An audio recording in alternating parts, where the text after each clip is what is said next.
Sweldo ko nga natira, ayaw ibigay. Bigla na lang nagpalais ang hayop niya. Ayaw ibigay yung natira kong sweldo. Isang kasambahay ang nagtatrabaho sa Saudi Arabia ang pinalayas ng kanyang amo. 6 na buwan pa lang itong nagtatrabaho pero hindi na ito pinapasweldo. Ang masakit pa noon, pinalaya siya na hindi dala-dala ang kanyang dokumento. Kaya naman si kabayan ay hindi niya alam ang kanyang gagawin. Kaya ang nagawa niyang paraan para makahingi ng tulong ay nag-live po siya sa kanyang Facebook account. At marami naman nakakita at ginaid siya kung saan siya pupunta at hihingi ng tulong. Sa libo-libong OFW sa bansang Middle East, isa si kababayan na hindi pinalad sa kanyang amo. Ito guys, pinalayas ako sa demonyo kong amo. Saka yung passport ko ayaw ibigay rin. Ayaw ibigay yung natira kong sweldo. Tsaka yung passport ko ayaw ibigay rin. Bigla-bigla na lang nagpalais ang hayop niya. Pinukuha ko yung passport ko at tsaka yung yung sweldo ko nga natira, ayaw ibigay.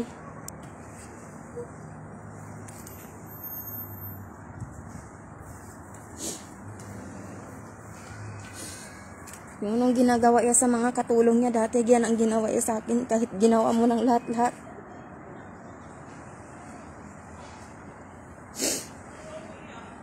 Ha?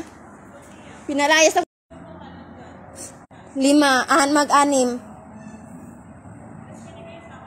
Hindi niya binigay, wala siyang... Ha? May agency ako? Sabi, wala nga akong contact, hindi nga ako nag-contact sa akin. Tapos sabi niya, sa agency ko na lang daw kukunin, pati yung passport ko. Yung driver daw ng galing daw sa agency. Ha? Oo, sa Dubai. Demonyo nga, pinagbibintangan pa ako nga lumalabas daw ako ng tiga-alauna ng madaling araw. Napakasalbahe, grabe. Wala may nagtatagal dito, 2 months lang. Ang pinalitan ko 2 months, tapos ako 6 months. Oo, nag 6 months lang ako.